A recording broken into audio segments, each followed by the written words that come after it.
Et ce soir, donc, dans la salle du spectacle 4 bis, centre d'information à la jeunesse. Et donc, on est là tous ensemble pour discuter, débattre autour des questions de la réorientation. Donc, tout d'abord, on va se présenter avec Gauthier. Donc, bon, il y a peut-être des gens qui nous connaissent sur le live, mais pas encore tout le monde. Donc, Gauthier, présente-toi un petit peu. Eh bien bonsoir à tous, moi c'est Gauthier, j'ai 23 ans, je suis ancien élève de l'université de Rennes 2 avec un master Infocom et je suis cofondateur avec Maël du journal La Plume Commune. On reviendra un peu sur La Plume Commune tout à l'heure, je laisse la parole à Maël. Donc, moi de mon côté, donc, c'est Maël, j'ai 24 ans, j'ai également fait une fac d'Infocom à Rennes 2, et ensuite un master de communication publique et politique. Et depuis, donc, je suis un peu aussi en réorientation. J'ai fait 3 mois de pause, ensuite j'ai fait un service civique que je viens d'arrêter, et donc là en ce moment je suis un peu en train de me chercher aussi. Et donc La Plume Commune, donc c'est un journal qu'on a créé avec Gauthier à la fac il y a 2 ans. Exactement, à la base c'était un journal étudiant participatif, mais réorientation oblige, nous sommes devenus un journal local qui va traiter de toute l'actualité rennaise, que ce soit l'actualité politique, événementielle ou associative. Du coup, nous sommes un site web, nous sommes également sur les réseaux sociaux. Et voilà, pour La Plume Commune. Ouais, donc n'hésitez pas à nous rejoindre. Et donc on va tout de suite pouvoir enchaîner avec nos invités qui sont sur cette belle scène. Et donc on a Adeline, Marianne et Clémence. Donc Adeline qui est professionnelle du CRIJ. Est-ce que tu peux un petit peu te présenter ? Alors oui, je suis donc Adeline, informatrice jeunesse. Je travaille au CRIJ et dans un réseau de plus de 65 structures en Bretagne. Et je vous les présenterai tout à l'heure, je crois. Donc Marianne, moi je suis étudiante en master MEF pour préparer le concours de CPE. Et donc avant ça, j'ai eu un parcours pas linéaire justement. Donc, j'ai fait plusieurs études différentes et avec des coupures où j'ai travaillé ou alors j'ai eu des investissements associatifs divers. Et moi, c'est Clémence. Du coup, j'ai aussi un parcours un peu atypique avec des réorientations et des changements de voie complètement différentes et des pauses du taf ailleurs à côté. Et après, j'ai fait un DUT carrière sociale à l'IUT de Rennes et je suis aujourd'hui animatrice jeunesse sur le territoire, le bassin rennais, on va dire, sud de Rennes. Merci à toutes les trois. Avant de commencer la discussion, Jérôme, avec qui on prépare ce live depuis quelques mois, nous a préparé un petit magnéto pour introduire le sujet. Donc, Jérôme, à toi. Moi, j'ai fait un bac scientifique parce que je savais pas quoi faire, je voulais pas me fermer de porte. Et donc j'étais très mauvais en sciences, du coup je me suis dirigé vers le droit. Il y a beaucoup de gens qui font le parcours scientifique droit parce qu'il y a une certaine rigueur, je sais pas. Et je voulais quelque chose de général parce que j'étais paumé quoi. J'ai plein de potes qui se sont réorientés du tout au tout, j'en ai qui ont complètement arrêté les études pour justement partir en voyage à l'étranger, etc. Parce qu'au final la fac c'est tellement, on se dit ça va nous plaire, etc. Mais c'est vrai que quand on arrive c'est tellement général, c'est tellement grand, on touche tellement à tout qu'on se retrouve vite un peu perdu. Et de garder la motivation en plus en distanciel, je pense que ça a été vraiment un challenge. Moi je me retrouve avec plein de personnes dans la promo aujourd'hui par exemple qui me disent bah voilà là je fais un semestre mais je me rends compte que ça me plaît pas trop, du coup je vais peut-être commencer une autre licence ou faire un BTS ou peu importe et du coup qui se réoriente au bout de quelques mois finalement. Donc voilà, Jérôme qui avait réalisé ce magnéto à l'occasion du festival Tam Tam au 4 bis le mois dernier. Avant de réagir un petit peu notamment à ce magnéto, est-ce que Adeline, tu peux nous... Donc tu es professionnelle au CRIJ, donc d'ailleurs le CRIJ qui organise un petit peu cet événement, enfin un petit peu carrément. Est-ce que tu peux un peu nous parler du CRIJ, notamment, donc là on est au 4 bis, c'est des établissements qui sont un peu similaires, mais est-ce que tu peux un peu nous expliquer la différence ? Effectivement, je travaille au sein de l'information jeunesse et ici on est accueilli donc, dans une structure info jeune en Bretagne parmi 65 autres en Bretagne. C'est un équipement qui a pour objectif, les structures InfoJeunes ont pour mission d'accueillir les jeunes, tous les jeunes, quelle que soit leur situation, quelle que soit leur question, et donc de les informer, de les orienter, parfois de les accompagner aussi sur tous les sujets et tous les thèmes qui peuvent les intéresser. Donc là, on va parler un peu d'orientation, de parcours professionnel, de césure ou que sais-je. C'est pas encore déterminé, et d'ailleurs je remercie la Plume Commune de nous avoir invités. Mais c'est vrai que au sein d'une structure InfoJeunes, on va pouvoir rencontrer des professionnels qui vont aussi parler de mobilité à l'étranger, d'engagement, de projets, de montage de projets, de toutes les questions aussi de travail, de job, mais aussi de santé, de bien-être. On va parler aussi des choses un peu plus pragmatiques, comme l'accès aux droits, des démarches, des aides, des bourses, etc. Donc voilà, ça va être très large le panel d'informations. C'est pour ça que ça concerne vraiment tous les jeunes de 11 à 30 ans, en gros. Après, on accueille aussi les parents de ces jeunes, les proches de ces jeunes, forcément, qui ont aussi, eux, des questions. Et voilà, je voulais aussi glisser un mot, comme je travaille pour une structure régionale, cet événement peut-être n'aurait pas lieu sans on va dire la participation ou disons le coup de pouce de la région, du Conseil régional de Bretagne, qui a lancé un plan de mobilisation pour les jeunesses bretonnes.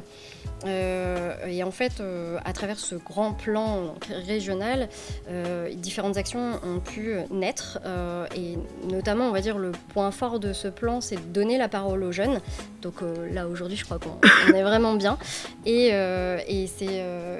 Jérôme, dont tu as parlé tout à l'heure, qui est donc derrière les ficelles, derrière les manettes, on va dire, et aussi la preuve que ce plan est concret aujourd'hui, quoi. Voilà. Merci. Du coup, Marianne, est-ce que tu peux un peu, donc tu t'es présentée brièvement tout à l'heure, est-ce que tu peux reprendre un peu ton parcours, même du lycée? Ouais, d'accord. Donc j'étais au lycée en filière littéraire. Et c'était une évidence, enfin on m'avait toujours présenté comme une évidence le fait qu'après le bac, je ferais des études. Parce que j'étais pas particulièrement bonne élève, mais j'avais plutôt un bon rapport à l'école. Et moi-même, je m'étais jamais posé la question de faire autrement. En plus, ayant des parents professeurs des écoles, puis même mon grand frère avait fait aussi des études, voilà. Donc bref, je suis allée en IUT Carrière Sociale à Rennes. Donc pour travailler comme animatrice socioculturelle. J'ai fait ma première année, puis ma deuxième année, et en fait je me suis sentie totalement en décalage par rapport au contenu, parce que j'avais jamais travaillé de ma vie. Par exemple, on me demandait de me positionner professionnellement, d'affirmer mon identité professionnelle, de travailler ma posture professionnelle. Donc des choses qui m'étaient complètement abstraites à l'époque, d'autant plus que j'avais 18-19 ans. Donc j'ai arrêté, un peu sur un coup de tête, et je me rappelle que c'était un petit peu l'objet de, pas de conflit, mais de tension et d'angoisse, par exemple, pour mes parents. Et pour moi, ça a été une période hyper importante dans mon parcours, parce que c'était la première fois de ma vie d'adulte, en fait, que j'affirmais un choix personnel qui était vraiment le mien, et pas de manière passive, ou parce que je me suis pas posé la question et que je suis embarquée dans mon parcours. Et donc bref, après, je suis partie en voyage avec des amis dans les Balkans. Et je me suis un petit peu cherchée, quoi. J'ai fait pas mal d'animations centre de loisirs. J'ai donné des cours de théâtre après pour des jeunes et des enfants à l'association Le Roi Grenouille à Pompéan. Et je faisais du babysitting aussi en complément, voilà. Et au bout de 2 ans, j'ai repris une formation en DEGEPS. Donc c'est un diplôme d'État dans l'animation sociale aussi, en alternance. Donc j'étais pendant 2 ans en alternance dans les centres sociaux rennais. Et suite à ça, j'ai travaillé comme animatrice enfance-jeunesse sur une commune proche de Rennes, et en CDD. Et donc il y a une période assez courte quand même, où je me suis retrouvée au chômage. Étant assez active en plus dans la vie associative et tout ça, je ne l'ai pas très bien vécu, et donc je me suis retrouvée complètement par hasard à travailler comme assistante d'éducation, donc surveillante quoi, au collège de Sarzeau dans le Morbihan. Et en fait, grosse découverte, ça m'a vraiment plu, du coup j'ai décidé de continuer à faire ça sans trop savoir combien de temps ça allait durer. Et après, j'ai continué à faire ça autour de Rennes. Et du coup, j'ai décidé de reprendre de devenir CPE, de préparer le concours de CPE. Et donc, j'ai repris mes études en sciences de l'éducation et que j'ai poursuivi maintenant. Voilà, tu es toujours donc dans tes études. Il te reste combien de temps avant de passer le concours? Donc cette année, là, je suis en Master 1 et il me reste le Master 2 et le concours en même temps. Donc un parcours bien riche qu'on va pouvoir revenir. Et donc du coup, toi Clémence, tu peux nous reprendre un peu ton parcours depuis, on va dire, le lycée? Alors moi aussi j'ai fait un bac littéraire du coup, parce que c'était ce qui me plaisait. Enfin, je l'avais choisi vraiment, c'était ce qui me plaisait, donc j'ai fait ça. J'étais très sûre de moi sur ce que je voulais faire après, donc je voulais être infirmière. Donc me suis inscrite dans une classe préparatoire au concours, parce que avant c'était un concours pour être infirmière. Et donc je suis allée en prépa infirmier au lycée Beaumont de Redon. J'étais toujours sûre de moi, ça me plaisait. J'ai fait des stages en cabinet, en hôpital, ça me plaisait aussi. Et en passant plusieurs concours, donc sur Rennes, sur Nantes, dans des écoles privées, publiques, hôpital, voilà, je n'ai réussi à avoir aucun de mes concours. Ce qui m'a du coup fait me remettre beaucoup en question et sur le côté... En fait, ce qui me plaisait dans ça, c'était le côté social. Et donc du coup, je me suis dit peut-être que c'est pas fait pour toi. Donc beaucoup de questionnements et du coup, je suis partie dans quelque chose de complètement différent où il y avait clairement plus de social. Je suis partie faire un BTS assistant manager, donc à Rennes, dans l'immobilier. Donc là, c'était vraiment entre guillemets plus de social, c'était que dans les bureaux à vendre des biens. Changement radical. Donc changement totalement radical. Bien évidemment, moi j'étais toujours attirée par le social, donc c'est quelque chose qui m'a pas plu du tout.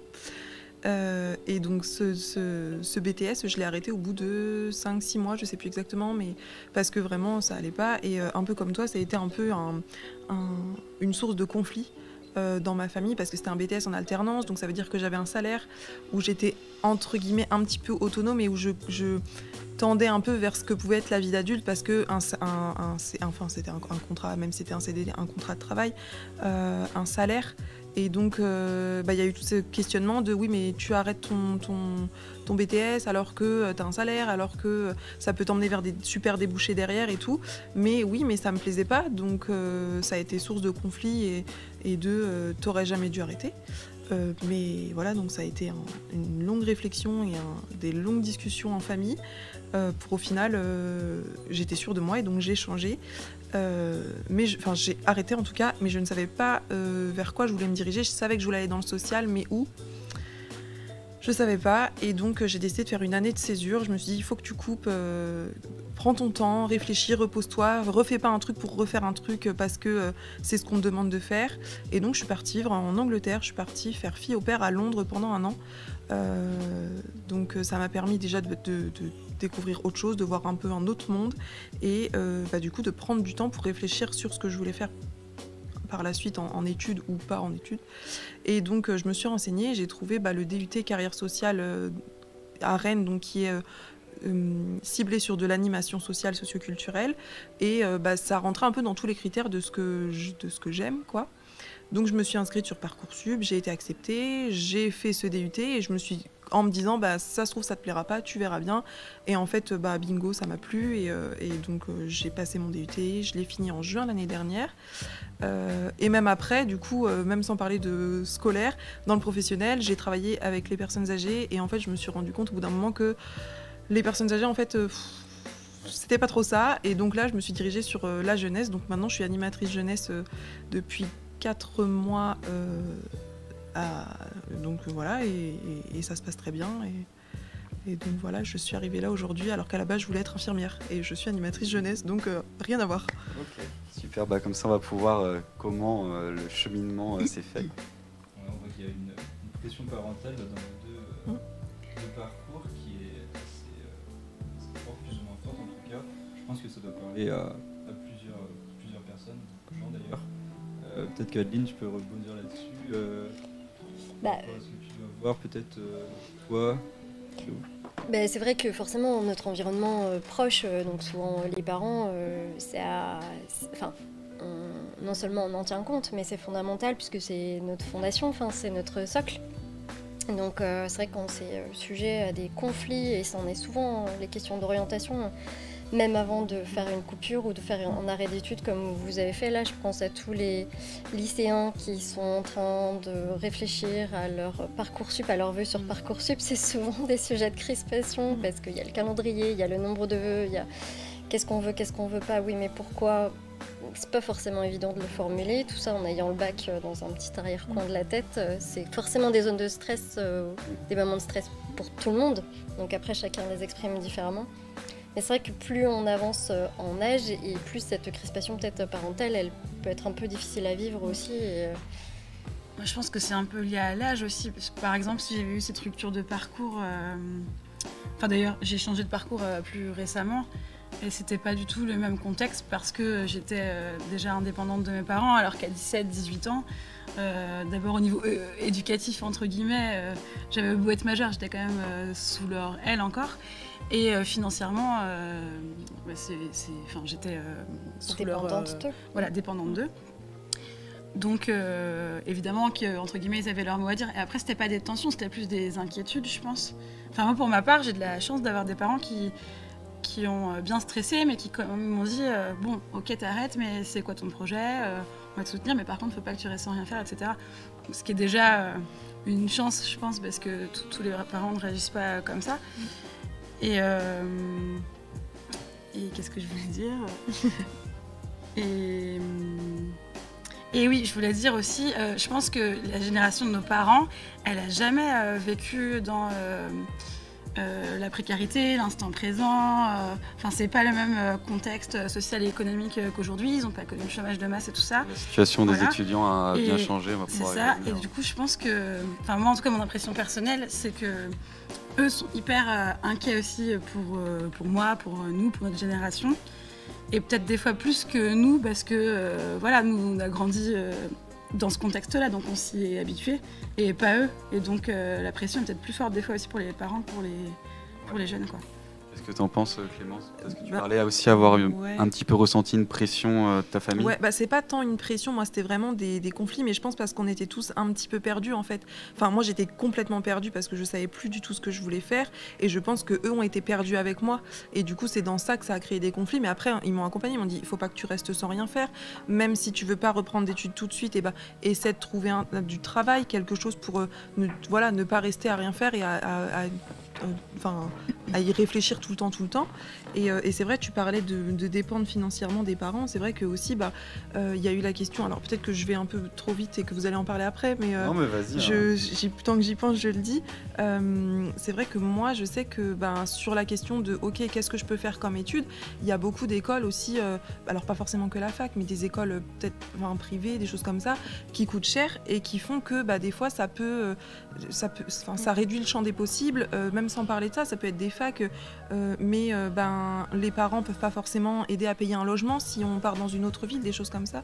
Donc il y a plein de questions et plein de paramètres qui rentrent en compte qui font que on se questionne sur qu'est-ce qu'on peut faire et comment on le fait, et il y a cette pression, du coup les parents rentrent en jeu dans ça, et du coup ça peut créer des tensions, des choses pas comme seulement ça. les parents, je me rappelle de mon cousin, les copains des parents, mon grand frère qui m'appelait tous un peu en panique, et tout le monde me disait mais avoir un diplôme c'est une sécurité, donc finis ton diplôme, en gros tu feras ce que tu veux après, mais comme on nous a dit avant, passe ton bac puis tu feras ce que tu veux après. Donc il y a vraiment ce truc quand même de il faut s'assurer je pense aussi qu'il y a un frein par rapport à la pression parentale, c'est aussi, comme tu le disais, par rapport au financement des études. Moi, je sais que j'ai plein d'amis qui ont fait un parcours dans une école privée, par exemple, et qui, à un moment, se disent c'est pas ce que je voulais faire, finalement, mais mes parents m'ont soutenu pendant X années à payer mon loyer ou à payer l'école, et au final, ils se retrouvent un peu à se forcer à finir ça, et limite à travailler dans une branche quelques temps, mais en fait, ils savent que ça va pas leur plaire, mais aussi cette volonté de faire plaisir un peu à la personne qui a supporté financièrement ces années d'études. Ça vous est pas arrivé, est-ce que vous avez eu un travail par exemple pour financer vos études, ou alors est-ce que vous avez eu l'aide parentale et qui vous a un peu forcé peut-être, ou alors Non, quand j'étais en UT, je travaillais les vacances, mais j'étais pas salariée durant l'année et c'est mes parents qui me finançaient.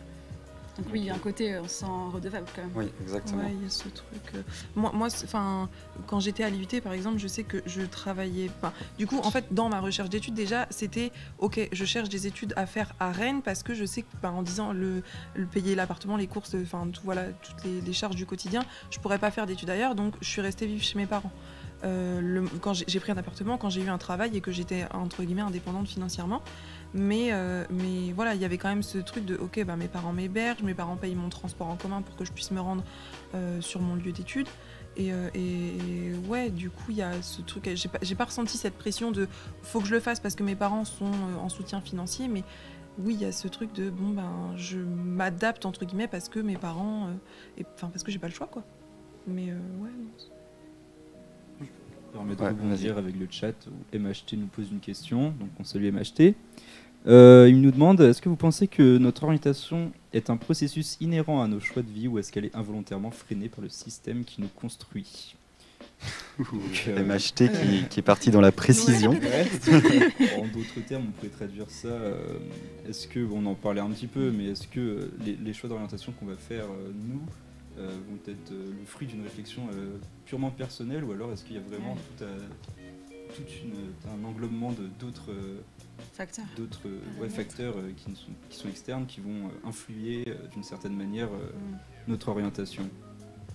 Moi par exemple, si je peux rebondir vite fait sur mon parcours, c'est que moi j'ai fini mon bac plus 5 en septembre du coup et tout de suite j'ai eu cette volonté de vivre un peu plus aisément que pendant mes 5 ans d'études et du coup je me suis dirigé vers la voie du bar. Donc depuis octobre je travaille en CDI dans un bar et je l'ai fait par motivation financière, purement financière.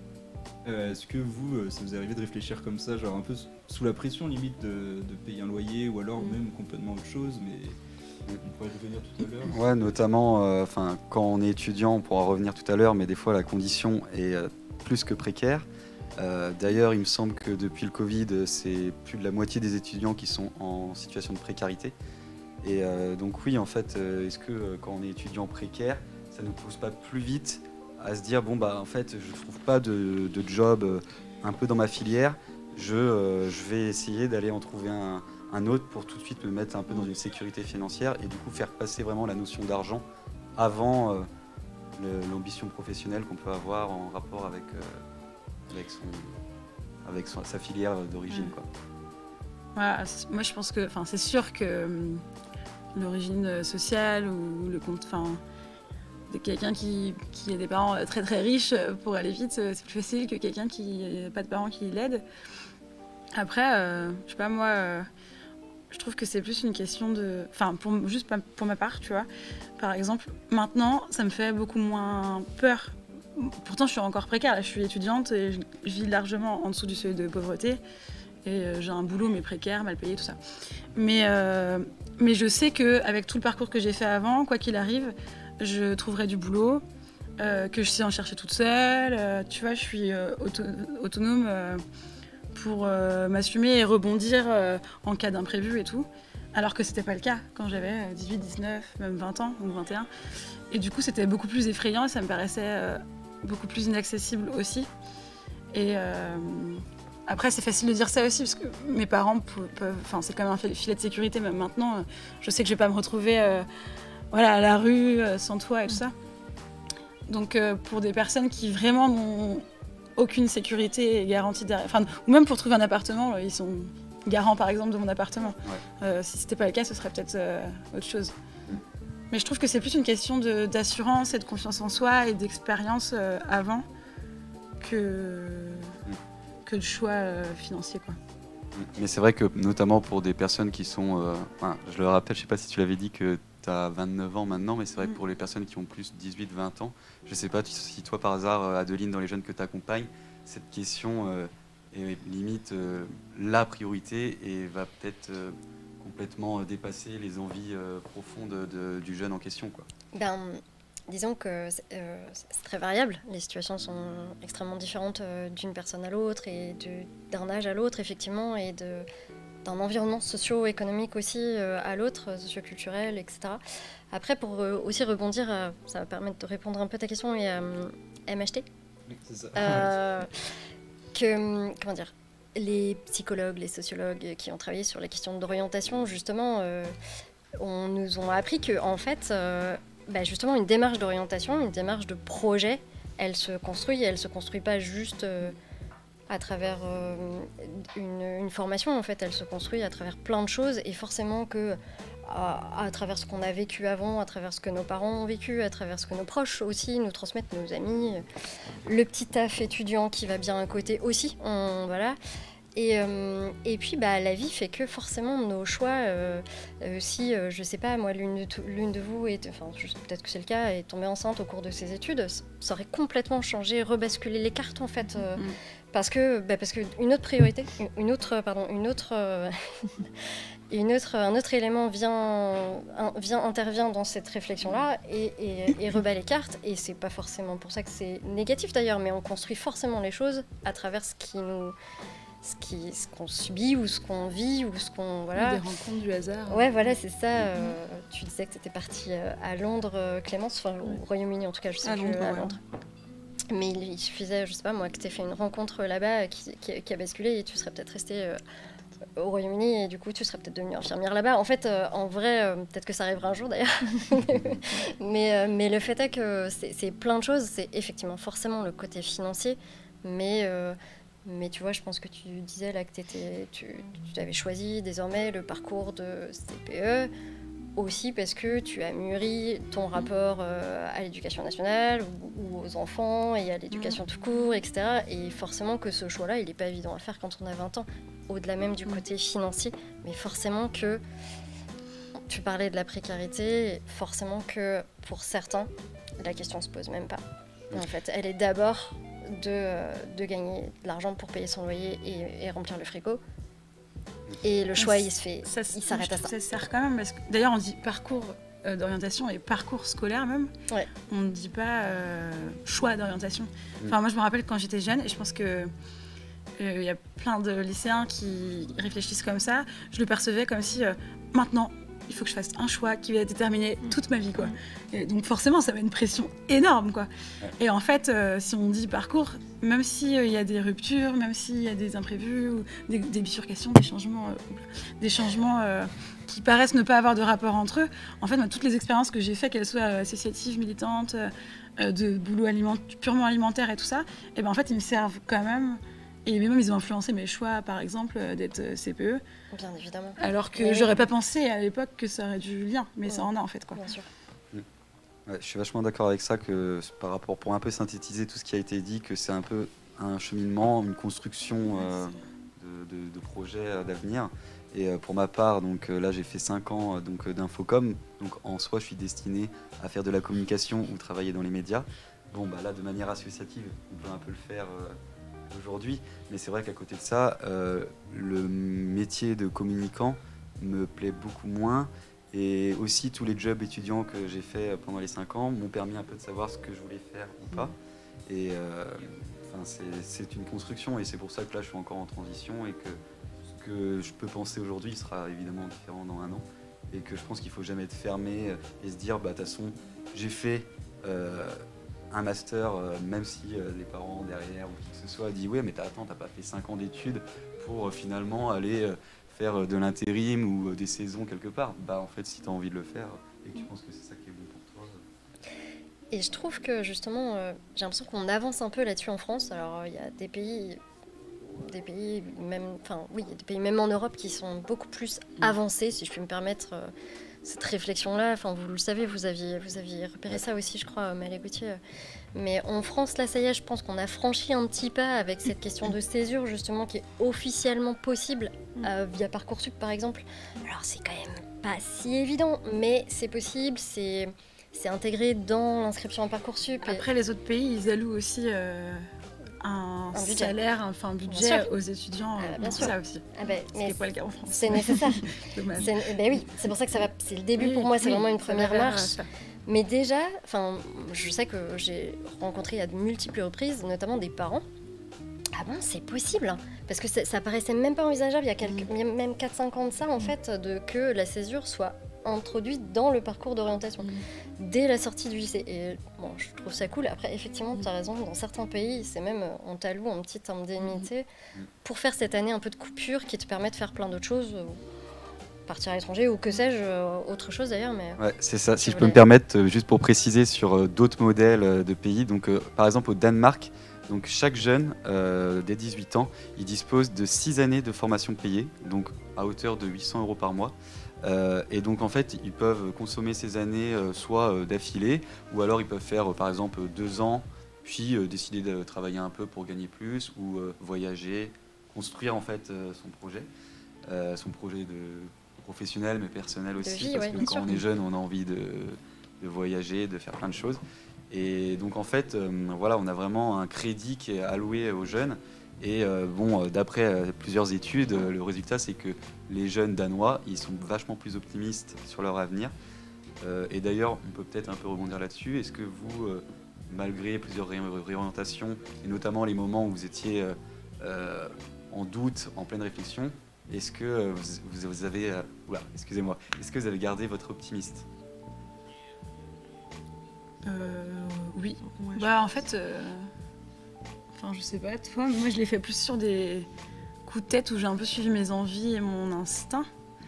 Enfin évidemment je me suis des fois posé des questions, mais c'était plus par exemple au moment de reprendre une formation, bah, voilà, je me renseigne, tout ça. Mais ou dans les moments de changement quoi. C'est parce que ça me convenait plus et du coup j'ai essayé autre chose. Ouais, moi c'était. Excuse-moi.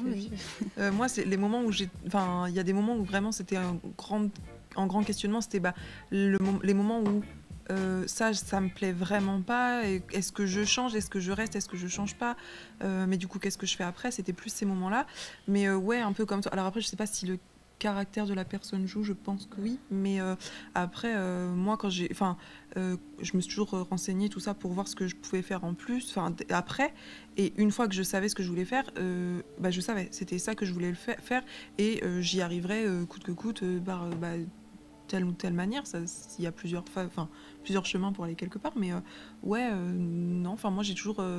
C'est ça que je veux faire. Et je sais que. Voilà. Je pense que le discours des proches élargi quoi, enfin ou environnant, influence vachement quand même. Par exemple, tous mes amis du lycée à aujourd'hui, on est quand même tous plutôt dans une optique de évidemment il faut pouvoir manger, enfin voilà, être indépendant de ses parents et tout, mais on fera jamais un métier qu'on déteste faire ou qui est complètement inverse à nos valeurs et tout ça, par pure nécessité matérielle quoi, et on s'arrangera toujours pour faire quelque chose qui fait sens et qui nous plaît. Et puis dans ma famille aussi quand même, j'ai entendu pas mal ce discours-là. Je pense que de l'entendre et de voir les autres faire aussi comme ça, c'est hyper sécurisant quoi. Alors que quelqu'un qui serait dans un entourage complètement inverse et qui serait peut-être la seule personne à faire ça, enfin, j'imagine que c'est vachement plus dur aussi quoi. Après, il y a des personnes, pour en avoir rencontré même des très jeunes, pour qui faire sens dans son travail, c'est pas du tout une priorité. Et effectivement, par contre, gagner beaucoup d'argent, c'est une priorité et c'est une fin en soi. Alors, ils ont tout le temps de changer et d'évoluer, mais pour le coup, les priorités, elles varient beaucoup en fonction des personnalités, effectivement, forcément de l'environnement et des proches, et puis de l'âge ou de l'expérience aussi probablement.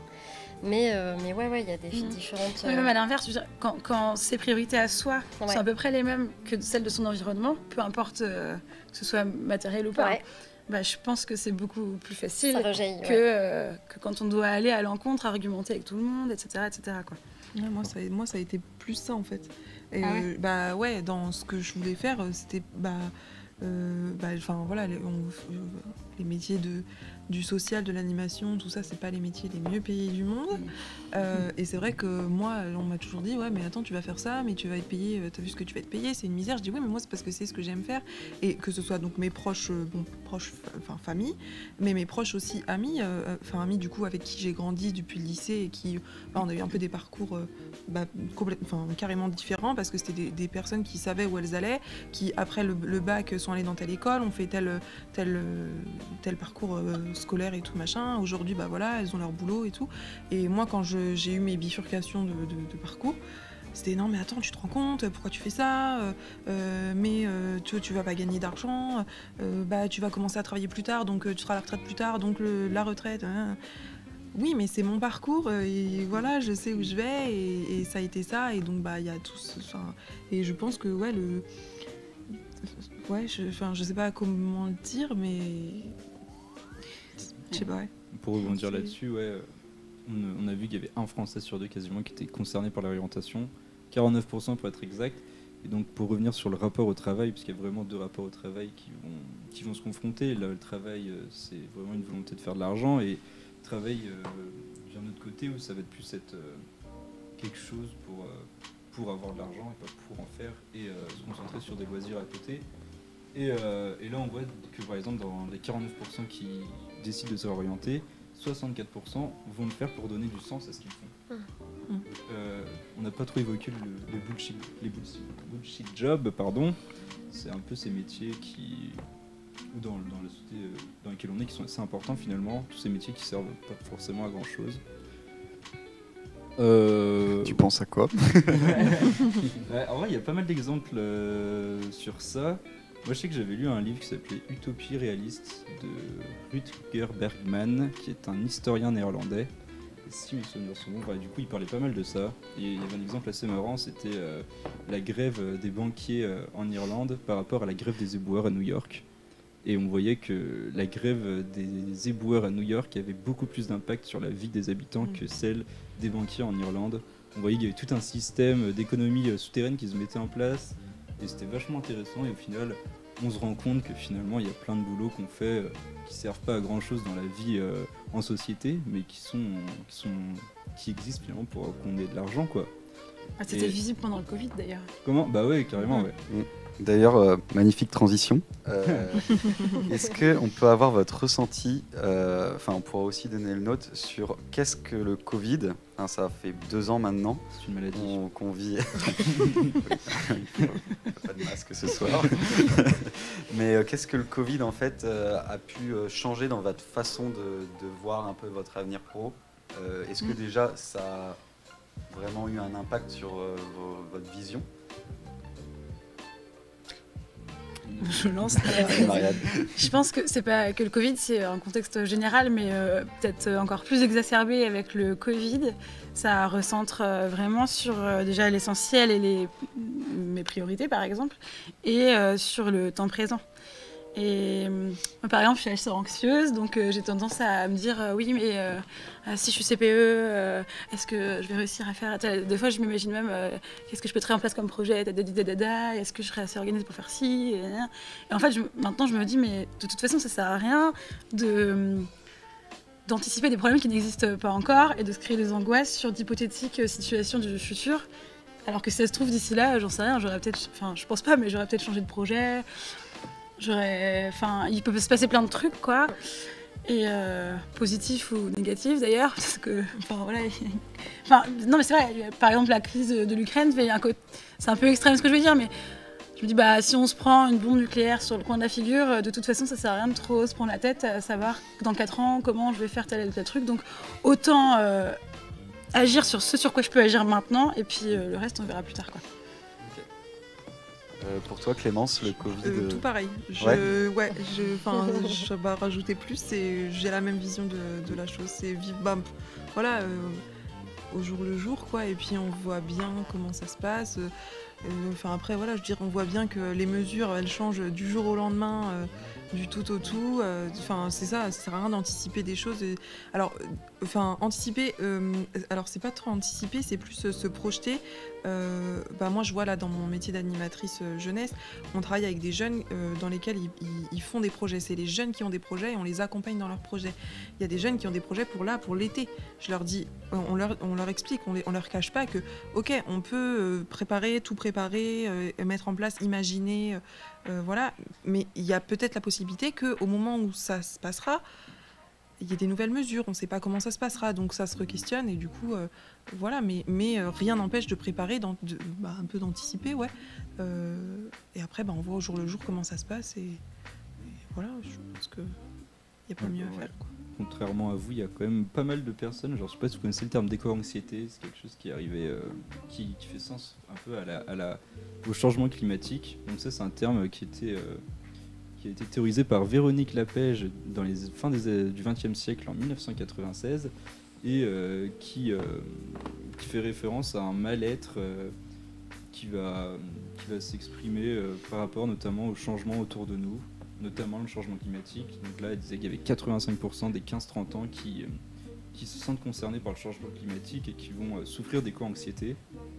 Du coup, vous, ce que vous me dites, c'est que genre, ça va pas impacter spécialement votre parcours professionnel. Non, pas du tout. Sur la crise sanitaire. Hyper anxieuse aussi par rapport à tout ça. C'est juste que, justement, comme l'avenir est hyper incertain et pas forcément très...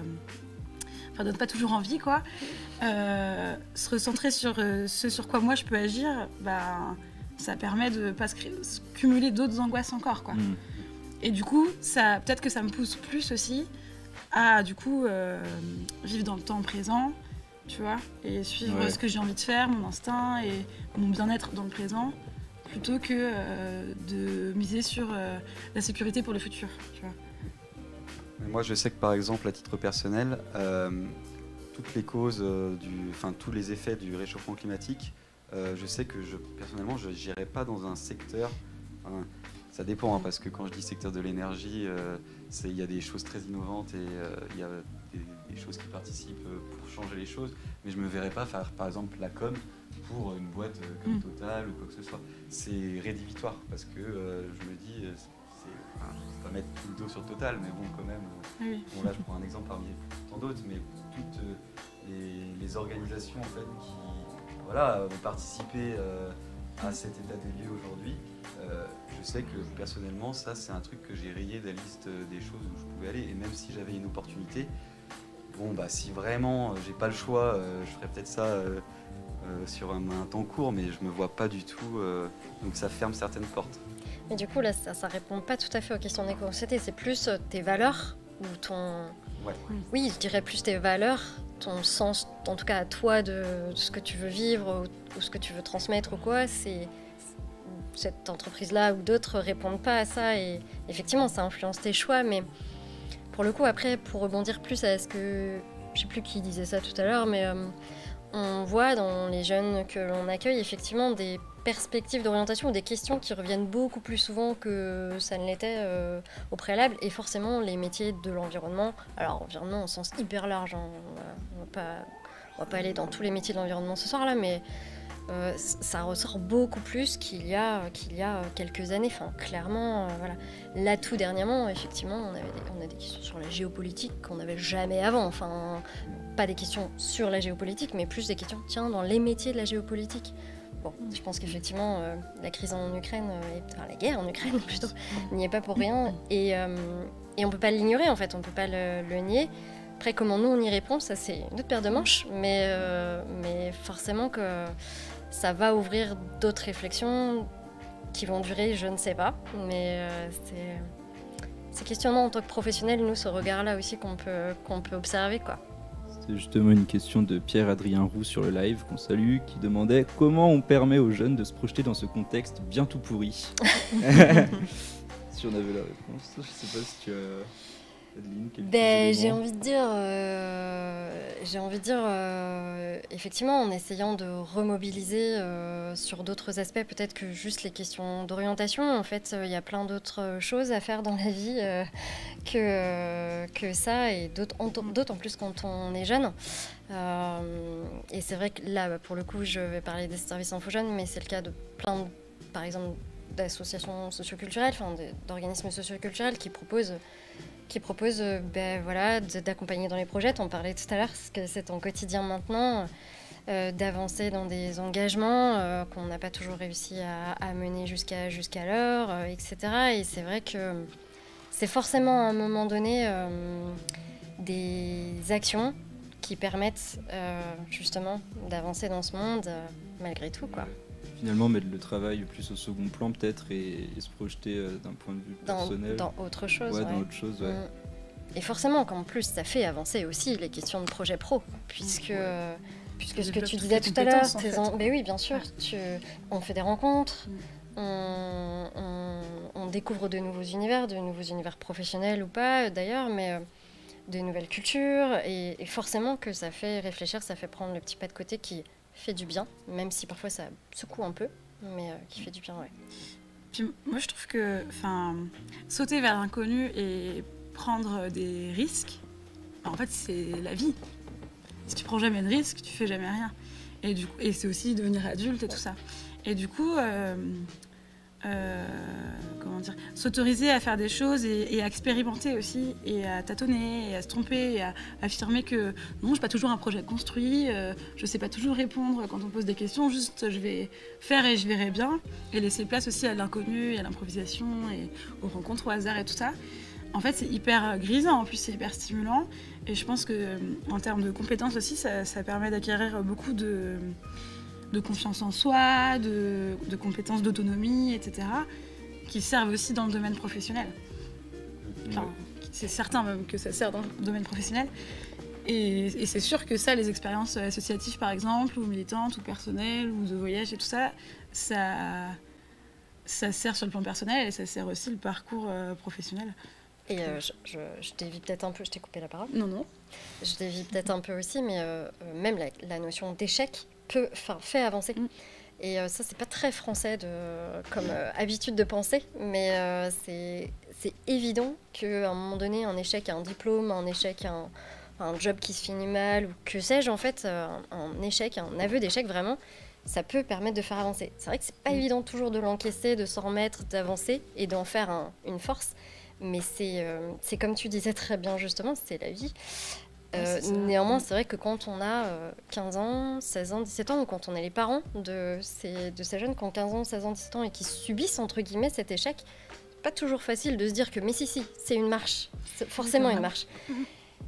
C'en est une, mais c'est vrai que c'est pas évident. Pour revenir sur ce que tu dis, je pense que la société, en tout cas occidentale, dans laquelle on vit, elle nous fait aussi beaucoup d'injonction à être toujours productif, à toujours être actif, à toujours être en mouvement, à toujours être occupé, etc. etc.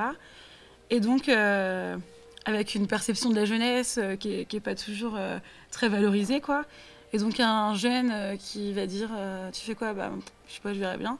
C'est sûr que c'est mal perçu et qu'ils sont pas encouragés non plus à expérimenter comme ça.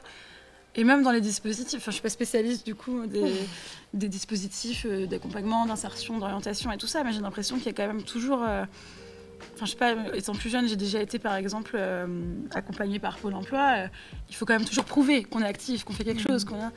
On ne nous donne pas tellement le droit en fait d'expérimenter et de voir. Quoi. Surtout, alors sans faire de débat autour des politiques de Pôle emploi, mais c'est vrai que maintenant, dans les réformes qu'ils ont mis, c'était, il me semble que si je dis pas de bêtises, ils te proposent plusieurs fois des offres, et puis au bout d'un moment, en fait, t'as plus trop le droit de refuser, si je dis pas de bêtises. Ouais, alors c'est pas pour tout le monde comme ça, c'est conditionné, tout ça, c'est pas si simple, mais oui, il y a un petit peu de ce réflexe-là parfois. Après, là-dessus, c'est pareil, je vois peut-être que le verre à moitié plein ce soir, mais je pense qu'il y a maintenant un certain nombre de dispositifs qui facilitent ce temps-là, qui est forcément un temps nécessaire à la réflexion, à l'appropriation, à l'expérimentation, comme tu disais. Il y avait la garantie jeune d'ailleurs que Jérôme a suivi, qui est un dispositif de la mission locale qui a changé. Mais globalement, on ne peut pas dire que l'oisiveté, le temps libre et le loisir sont des valeurs très valorisées dans la société dans laquelle on vit. Quoi. Je suis d'accord. Je suis d'accord que c'est dommage, à mon avis, parce que c'est hyper... ça fait partie de la construction de soi, bien sûr. Ouais. Tu voulais réagir d'ailleurs moi, je voulais revenir sur l'échec, parce que du coup, moi, je l'assume, je le dis, je l'ai vécu avec mes concours que j'ai pas eu, c'était un échec. Avec l'arrêt de mon BTS, je l'ai complètement arrêté du jour au lendemain, c'est un échec, je suis pas allée au bout, c'est un échec. Mais il y a et ce que je veux dire, c'est que c'est pas grave en fait. Ta vie elle s'arrête pas, c'est pas grave. Alors oui, il y a cette déception, il y a ce questionnement de du coup je vais faire quoi, et voilà, et tu sais plus trop où t'es, ce que tu dois faire et tout. Mais c'est pas grave, il y a plein de trucs à faire autrement, et je pense que pour revenir sur les loisirs et l'autre, prendre des choses sous un autre prisme et voir d'autres choses aussi.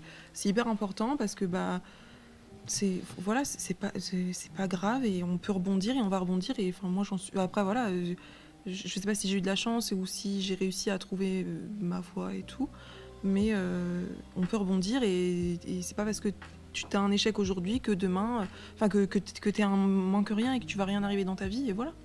Moi, je pense, quoi. Ah oui, j'en suis intimement persuadée, mais c'est vrai qu'il y a des moments dans la vie où on n'a plus cette force-là. Ouais, mais après, voilà, je reviens toujours. Une sorte de forme de bien-être quand même déjà d'emblée pour pouvoir... Mais oui, il y a cet échec. L'échec, s'ensuit une déception et un truc de remise en question. Tu veux dire, purée, mais en fait, je suis super nulle, je sais rien faire, je vais jamais rien arriver. Tu vois tes potes qui, eux, réussissent leurs études et sont trop bien dedans et tu discutes avec eux, avec leurs parents. Ah ouais, moi, ma fille... elle réussit ses études, c'est trop bien, elle a des trop bonnes notes, et toi t'es là sur moi je fais plus rien parce que j'ai arrêté et que ça me plaisait pas. Ouais, il y a une grosse remise en question, quoi, et du coup, mais c'est pas grave, et chacun avance à son rythme et voit de nouvelles choses, chaque expérience est hyper importante, et moi ces échecs, ils m'ont appris plein de choses sur moi et sur la façon de voir les choses, et ça m'a permis d'évoluer aussi. Et même pour aller plus loin, ce que je fais aujourd'hui, ça se trouve, dans quelques années, ça me plaira plus, et je vais aller sur complètement autre chose, et c'est ce que tu disais tout à l'heure, c'est un parcours et ça évolue, et ça évolue parce que tu grandis, ça évolue parce que tu fais des rencontres, parce qu'il y a plein de choses qui se passent, et du coup, voilà, ça peut évoluer. D'accord. Ça endurcit en fait, entre guillemets, quoi. Enfin, après, j'aime pas trop dire ça parce qu'effectivement, faut quand même encaisser et être accompagné de gens bienveillants aussi, et tout ça, et tout le monde n'a pas cette chance-là, mais et juste pour revenir aussi sur les loisirs, enfin, loisirs en général, quoi, tout ce qui n'est pas du travail, je trouve que c'est aussi important parce que ça fait du réseau aussi. Enfin, par exemple, ça fait du réseau, et quand on disait que tout est un peu lié, je sais pas, par exemple, moi j'ai vécu en colocation avec Maëlle, on n'était pas du tout dans le secteur d'études ou de travail et tout, mais j'avais bossé comme job étudiant, quoi, dans un hôtel, que la coloc d'avant m'avait refilé, que j'ai refilé à Maëlle après. C'est un l'exemple qui vient en tête parce que tu es là, mais en fait il y a plein... Non, mais il y a plein d'exemples comme ça, tu vois, de rencontres liées au hasard, mais c'est des semi-hasards en fait, parce que c'est les après, là, on est plus même dans des questions philosophiques. Est-ce qu'on rencontre les gens par hasard, finalement?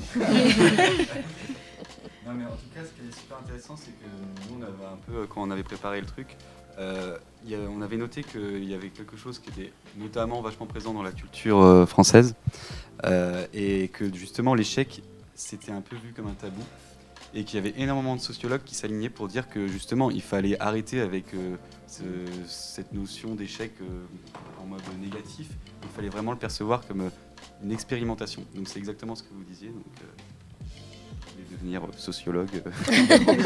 Allez, on change de voie encore. On va se réorienter. Alors je rebondis sur un avis du chat rapidement. C'est Caro qui nous dit que personnellement j'ai l'impression que le réseau a beaucoup plus d'importance que les études que tu fais. Non, sans réseau, tu n'as pas grand chose. Exemple, les écoles où tu payes une blinde pour avoir du réseau. C'est vrai qu'on a pas mal cette image de l'école de commerce où on paye 10 000 € l'année pour avoir un carnet d'adresses au final. On peut se faire un réseau autrement. Maëlle, tu as fait le salon de je sais plus quoi cette semaine.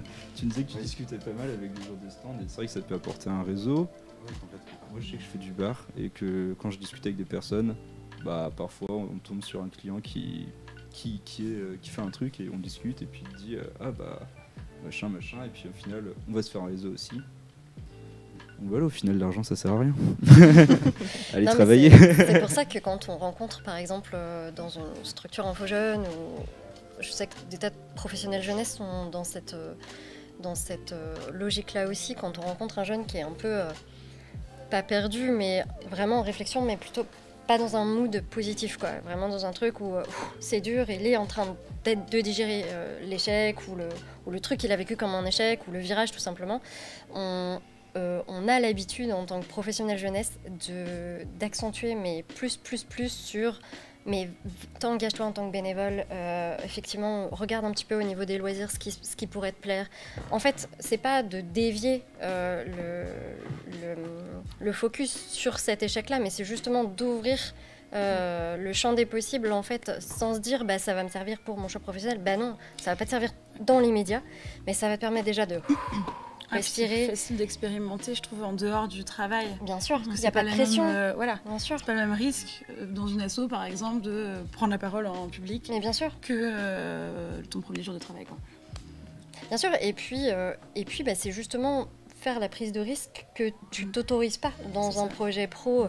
Donc je sais pas, je dis n'importe quoi, mais t'es dans une école de commerce, mais t'as toujours été passionné de cinéma, bah, va être bénévole dans un festoche de cinéma, en vrai, et ça te donnera pas un carnet d'adresses pour ta future, peut-être pas, peut-être que si, mais peut-être pas, mais en tout cas ça te permettra de rencontrer plein d'autres personnes, plein d'autres profils. Et puis ça permet de travailler beaucoup l'estime de soi, je trouve, et la confiance par exemple, ou d'autres compétences, mais je pense que c'est hyper important.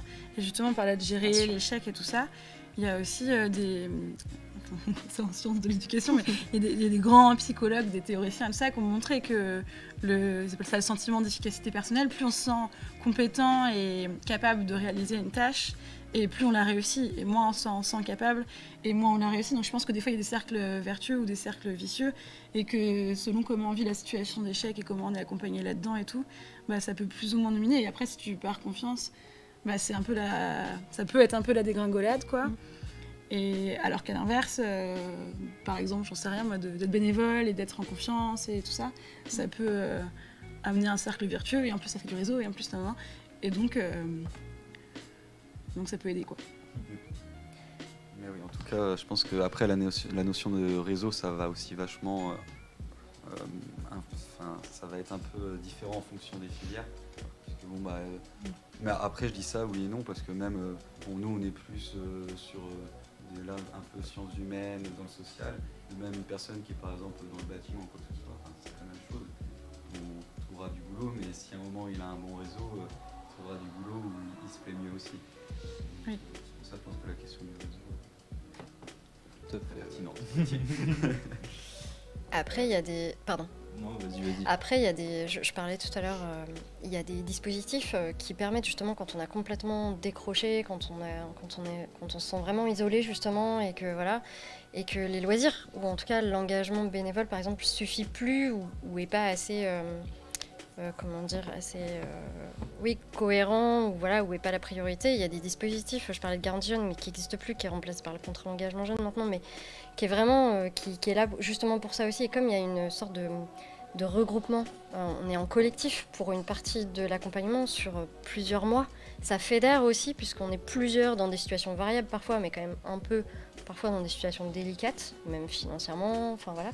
Je trouve que ça peut aussi favoriser l'estime de soi, la confiance en soi, à travers le regard de l'autre, saisir que ah bah ouais, en fait je sais faire ça, mais j'en avais même pas conscience. Et de se dire que bah, l'autre qui a le même âge que toi, ou presque, et qui a galéré aussi, ou qui est en galère, ça peut rassurer, et déjà rien que ça permet parfois de franchir une étape qui est pas négligeable. En tout cas, c'est clair qu'on n'est pas tous égaux là-dessus, parce que Non. quand même faire du réseau, même ce qu'on prône depuis tout à l'heure, allez-y, inscrivez-vous dans des projets collectifs, c'est hyper formateur, mais il faut déjà avoir l'information, accès à l'information, être autonome pour chercher sur, j'en sais rien, Internet. Bien sûr. Faut avoir le langage pour être à l'aise pour parler aux gens et tout. Faut oser, et ça, hein. c'est hyper inégal en fonction de l'origine sociale. Alors ça veut dire que c'est pas possible, heureusement, mais on n'est pas tous la même enseigne, quoi. Mais ce qui est bien, c'est de voir qu'il y a quand même des moyens quand on n'a pas de réseau de le faire. Genre, c'est vrai qu'il y a tout le monde associatif. Après, je sais que moi, j'ai une expérience qui n'a pas été super du service civique, par exemple. Ouais. Mais je sais que ça peut être un bon tremplin. Après, malheureusement, dans certains services civiques, manque des fois de responsabilité. Et on a l'impression un poste un peu pour l'idée dans l'entreprise. Mais oui, ou en stage. Le stage, notamment pour le secteur de la com, j'en discutais de ça encore hier. Il y avait plein de personnes qui me disaient le problème, c'est que j'ai pas d'expérience, et à chaque fois on me demande 1 ou 2 ans d'expérience pour commencer. pour faire de la gestion de réseau ou des graphiques, des visuels. Et du coup, ils sont obligés, souvent, ces personnes, de faire 6 mois, 1 an de stage, où en plus le stage est vraiment très très mal payé, pour après avoir 1 an d'expérience et potentiellement réussir à trouver une boîte. C'est pour ça que c'est important de valoriser les expériences associatives, parce qu'en fait, c'est pas parce que c'est bénévole que c'est pas du travail, c'est juste pas du salariat, mais c'est quand même du travail où on a des missions, on a des compétences et tout. Et je trouve que c'est... Enfin, je suis pas sûre que tout le monde pense bien à les valoriser des fois. Même dans un CV par exemple, alors que c'est hyper important en fait. Tout à fait. Déjà, c'est pas évident de faire le CV, de valoriser une expérience d'un stage par exemple, de savoir ce qu'on en tire de positif quand en plus ça s'est pas bien passé. C'est pas toujours évident de se dire mais tiens, qu'est-ce que j'ai vraiment appris pendant ce stage qui a été galère pendant 3 mois. Après, oui, c'est forcément une expérience positive, en tout cas un savoir-faire à un moment ou une compétence à un moment. Mais oui, ça peut être démobilisant, mais ça peut aussi être boostant pour justement la suite. Après, c'est vrai que y a un certain nombre de contrats hyper précaires qui favorisent pas forcément le démarrage de du parcours professionnel, c'est vrai.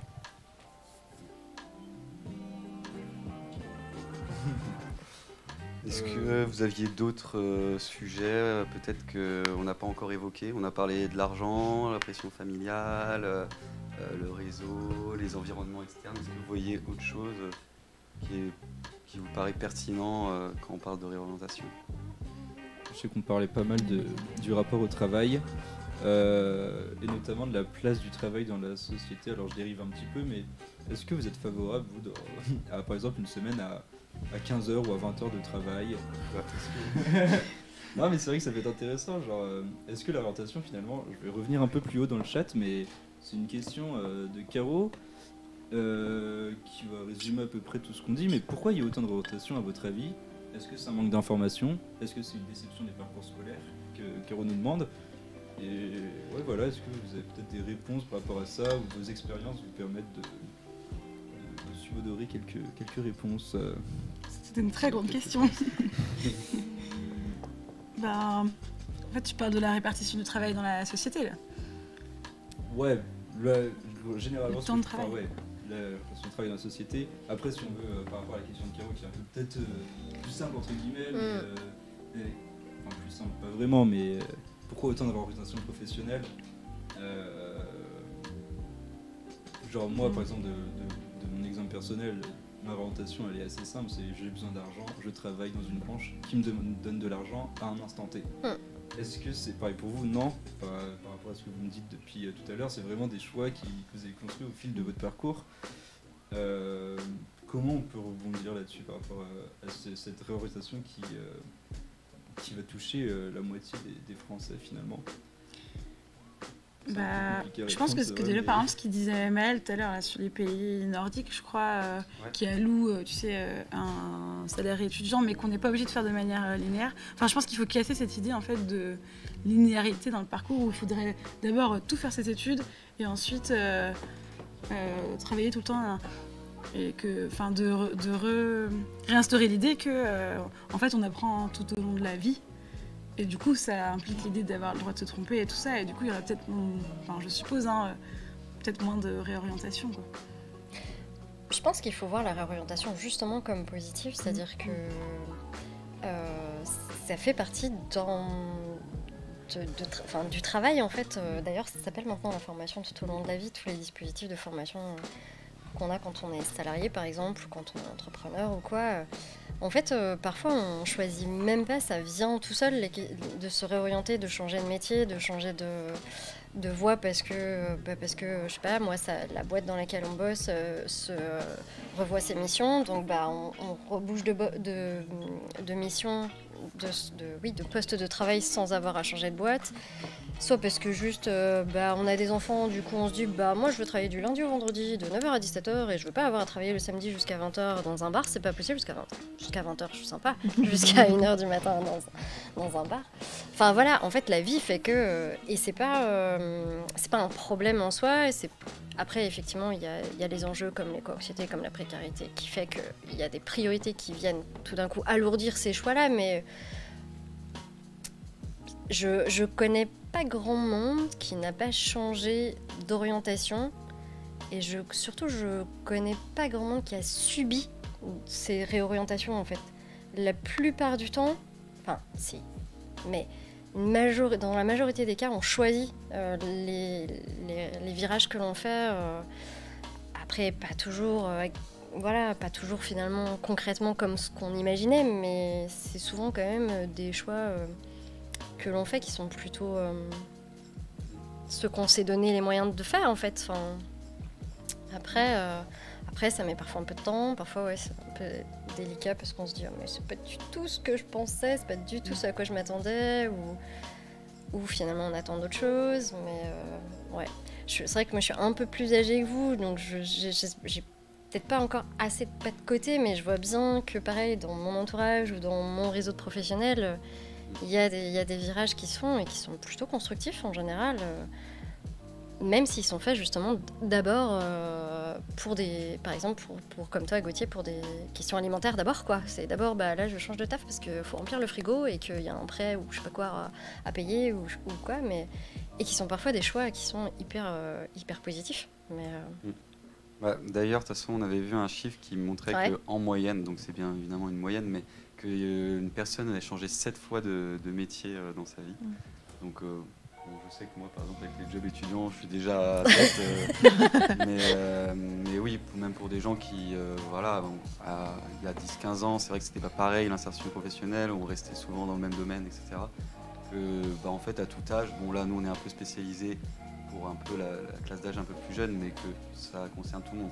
Après, c'est vrai que sur ce que tu disais, les enfants et tout, nous, par rapport à tout ce qu'on disait sur les jeunes à la réorientation, c'est vrai qu'on n'a pas trop mis, notamment les jeunes qui ont des enfants très tôt, où je pense que ça doit être beaucoup plus compliqué.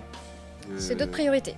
Ouais, forcément, d'autres questionnements qui se posent, mais que vous posez d'autres questions que ces personnes-là, par exemple, ne se posent pas, mais c'est d'autres questionnements, mais oui, forcément, c'est d'autres enjeux. J'ai l'impression de répéter toujours dans le même discours, mais j'ai l'impression qu'aussi il y a un peu deux types de réorientation en fonction des classes, quoi. Par exemple, moi, dans mon entourage, je pense que je suis plutôt issue quand même... on va dire que je fréquente des jeunes précaires, mais d'un milieu socioculturel plutôt favorisé, quoi, ou proche de la culture et tout. Et du coup, il y a beaucoup de gens qui ont fait des études assez longues, assez poussées, et finalement qui s'aperçoivent que c'est pas ce qu'ils veulent faire et qui arrêtent. Même mon grand frère, par exemple, a fait ça. Il était ingénieur, il a fait les études tout bien comme il faut et tout. Puis en fait, ça lui plaisait pas, il est devenu musicien. Ou une amie, pareil, qui était, je sais plus ce qu'elle avait fait, et puis là, elle est en formation pour faire du maraîchage bio, par exemple. Mais je voudrais pas non plus qu'on dise c'est super la réorientation dans un contexte où il y a des gens qui se font virer à 50 ans et on leur dit non mais c'est super, c'est l'occasion de vous réorienter. Donc il y a quand même un truc à double niveau. Bien sûr. Ça dépend dans quelle mesure c'est vraiment un choix, et je pense que tout le monde devrait pouvoir faire ces choix-là, mais que ça reste entre guillemets, un privilège c'est peut-être fort, mais une forme de chance quand même de pouvoir effectivement, je parlais se poser la question déjà de faire autrement, quoi, et pas d'avoir la contrainte de toute façon c'est comme ça, j'ai pas le choix. Effectivement, dans le cadre du licenciement, on est là dans des situations vraiment conjoncturelles, vraiment particulières. Même sans parler de licenciement, mais de quelqu'un qui serait par exemple, je sais pas, très endetté, ou qui a un crédit, il y a des enfants, il y a plein de gens qui sont quand même dans ce cas de figure-là, qui n'ont pas le bagage culturel ou scolaire derrière, se réorienter, c'est peut-être autre chose que ce que j'ai vécu moi, par exemple. Oui, c'est pas les mêmes priorités, c'est pas les mêmes questionnements, et forcément que c'est pas les mêmes, c'est pas les mêmes enjeux derrière. C'est ça. Oui, voilà, c'est pas les mêmes enjeux, c'est ça que je veux dire. Bien sûr. Et forcément que ça veut pas dire que c'est pas possible, mais non, bien sûr. Et forcément que les choix, ils seront faits différemment.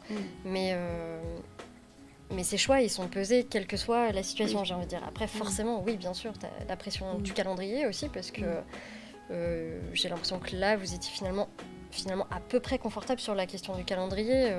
Pour revenir à vos situations à toutes les deux, vous aviez vos parents derrière, donc même si vos choix de reprendre à un moment donné vos études, il n'avait peut-être pas été si long que ça, si ça avait été plus long, vos parents auraient quand même été derrière. C'est pas le cas de tous les étudiants, mais vous en avez conscience. Enfin, je veux dire, il y a des personnes pour qui c'est pas possible. Il y a un timing, c'est la rentrée prochaine et il n'y a pas le choix. Ça dépend, moi je travaille quand même là actuellement. Ouais. Je suis quand même bien précaire quand même Ouais. dans la situation. Ouais. Enfin, au final, pas plus concrètement que quand j'étais étudiante, mais je me retrouve quand même à avoir presque 30 ans et vivre comme une étudiante De façon un peu en très galère. précaire. Quoi. Ouais. Ouais. Mais je préfère que ce soit le cas et faire un métier qui fait sens et qui me plaît vraiment que rester dans quelque chose qui me plaît pas. Ouais. D'ailleurs, c'est assez intéressant parce que quand on distingue les différentes formes de réorientation, on a la réorientation stratégique, donc qui serait plus liée à un projet, un nouveau projet, où en fait, comme vous disiez, on peut avoir le bagage et se permettre de le faire. Ensuite, il y a des projets d'adaptation, on est vraiment dans des reconversions professionnelles. Et après, la dernière, qui est une réorientation de rebond. Et donc, du coup, c'est une expérience qui est proche de l'échec, même si on a dit qu'on voulait plus trop parler d'échec négativement, mais bon, généralement, c'est lié, soit on a loupé un examen, on s'est fait peut-être licencier, et donc on va se réorienter rebond. Oui. On avait un autre magnéto, un peu un message d'espoir, non, un message d'une dame qui donne un peu son avis général sur la réorientation. Donc on va laisser Jérôme tranquillement nous passer l'extrait. Je ne sais pas si on a encore pris la pleine mesure de ce qu'a été cette période. C'est pas la peine de se mettre trop de pression sur l'orientation, puisque de toute façon, le chemin que vous allez prendre aujourd'hui, il aura peut-être plus du tout de sens dans quelques années. On a quand même la chance en France d'avoir un système et des dispositifs de formation continue qui permettent de bifurquer dans sa vie à partir du moment où on s'y retrouve plus. Mais il y a aussi quelque chose d'extrêmement enthousiasmant et stimulant de repartir sur des choses nouvelles, d'apprendre, de découvrir de nouveaux secteurs. Oublions les peurs et surtout concentrons-nous sur ce qui nous donne du moteur et ce qui nous donne envie d'avancer. Donc voilà le petit magnéto avec le discours de cette dame. On va peut-être conclure tranquillement. Si vous aviez un message à donner peut-être aux jeunes qui nous écoutent, qui peut-être sont un peu en doute par rapport à vos expériences personnelles, assez rapidement, c'est quoi le message que vous pouvez laisser passer, quoi? Une lettre à la mer. Une bouteille à la mer. Ça fait un peu lancer des messages d'espoir. On veut que du love. Je pense qu'il faut se faire confiance. Ouais. Faut se faire confiance, s'écouter et aussi s'autoriser à suivre son instinct. Et se dire que même si on se trompe ou qu'on a envie d'autre chose plus tard, on pourra toujours rechanger plus tard.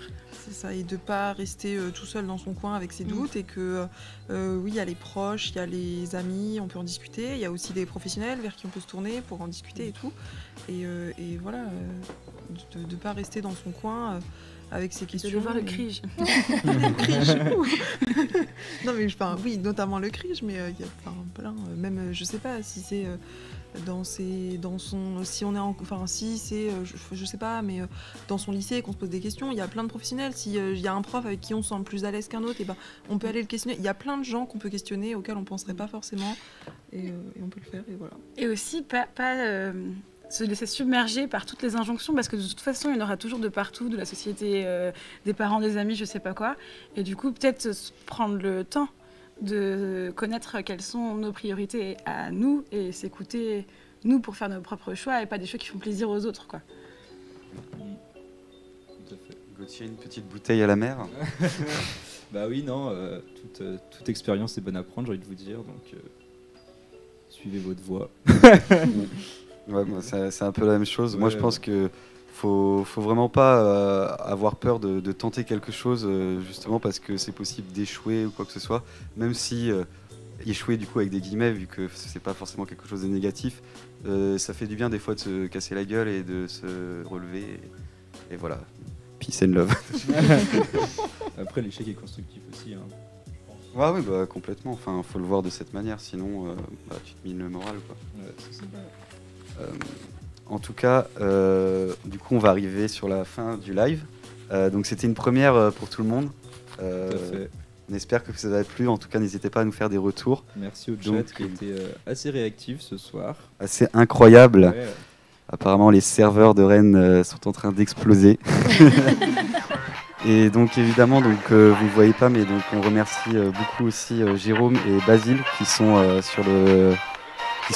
les hommes de l'ombre, donc les régisseurs et Jérôme qui a participé à la préparation de ce live. Ouais. Donner plein de conseils pendant ce live. Je sais pas si tu as quelque chose à dire en mot de la fin un petit peu. Bah non, je trouve que vous avez super bien effectivement conclu vous-même toute cette question-là. Ça partait un petit peu à droite à gauche de temps en temps. Prenez le temps, faites... Être bien dans sa tête pour pouvoir avancer, c'est forcément une clé. Donc voilà, ça se décrète pas, ça se construit. Et du coup, effectivement, les professionnels du réseau Info Jeunes sont là, mais on n'est pas non plus une clé. On est peut-être à un moment donné une petite marche comme d'autres professionnels jeunesse. Et voilà, c'est... Je sais pas trop comment conclure, mais merci à la Plume Commune. C'était le mot de la fin. Merci à tous et puis très bonne soirée et portez-vous bien.